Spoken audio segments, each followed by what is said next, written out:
In today's video, I'm going to teach you how to use Forex.com indices. By the end, you'll feel confident navigating the platform, reading index charts, and placing a basic trade with clarity. Remember, trading involves risk, so take your time and follow along carefully. Start by opening the Markets section on the Forex.com platform. If you're prompted, log into your account using your usual credentials so you have full access. Once you're in, head to the top or side menu and choose Markets, then select Indices. This is where you'll find the major benchmarks that track groups of leading companies. Next, choose an index you want to explore. Some popular choices include the S&P 500, which reflects large U.S. companies, the Dow Jones Industrial Average, made up of 30 blue-chip names, the NASDAQ 100, which is heavy on technology and growth stocks, and the FTSE 100, representing major companies listed in the United Kingdom.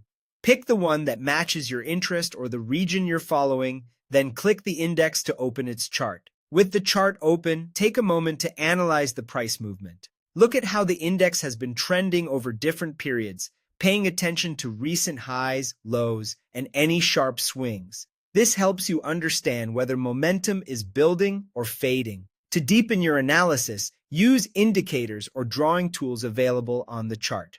For example, a moving average can help smooth out price action and highlight the overall trend, while the relative strength index can offer clues about potential overbought or oversold conditions. Drawing tools like trend lines or support and resistance levels can help you visualize where price has reacted before, which can be useful when considering timing. When you're ready to act on your view, placing a trade is straightforward. Click Buy if you think the index will go up, aiming to benefit from a rise in price. Click Sell if you think the index will go down, aiming to benefit from a decline.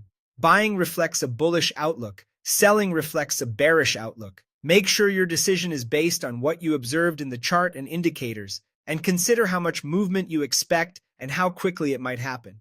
That's the complete process. Open the Markets area, log into Forex.com, go to Markets and choose Indices, select an index and open its chart, analyze the price movement with indicators or drawing tools, and then place your trade by choosing buy or sell based on your outlook. Take it step by step, stay disciplined, and keep learning as you practice.